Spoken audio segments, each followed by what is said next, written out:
మొన్న రాహుల్ గాంధీకి విపరీతమైన కోపం వచ్చింది. గుజరాత్లో 3 రకాలైన వాళ్ళు ఉన్నారు. ఒకటి కుంటి గుర్రాలు, ఒకటి అటు ఇటు కాని గుర్రాలు, ఇట్లాంటివి మాట్లాడుకొచ్చారు. ఎందుకంటే గుజరాత్లో బీజేపీ వాళ్ళే కాంగ్రెస్లో ఉన్నారని కమ్యూనిస్టులు ఆయనకి చెప్పారు. బీజేపీ వాళ్ళే అక్కడ అవకాశాలు దక్కనోళ్ళు కాంగ్రెస్లో వచ్చి ఉంటున్నారు, అందుకని ఇక్కడ మనం గెలవట్లేదు అన్నటువంటి, మీరు గెలవట్లేదు అన్నటువంటిది.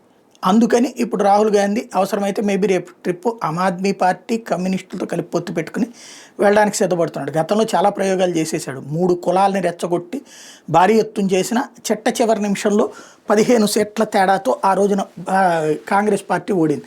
35 ఏళ్ళుగా భారతీయ జనతా పార్టీ అక్కడ గెలుస్తూ వస్తుంది. ఈ దఫా ఎలా అయినా చేద్దామంటే వర్కౌట్ కావట్లేదు. ఇప్పుడు గుజరాత్లో ఇవాళకి వాళ్ళ ఎన్నికలు జరిగితే అని కాంగ్రెస్ పార్టీని సర్వే చేస్తే 14 సీట్లు వస్తాయని తేలిందంట డీప్ డౌన్ ఎనాలిసిస్ ద్వారా. దాంతో అందుకే రాహుల్ గాంధీకి కోపం వచ్చిందని చెప్తున్నారు.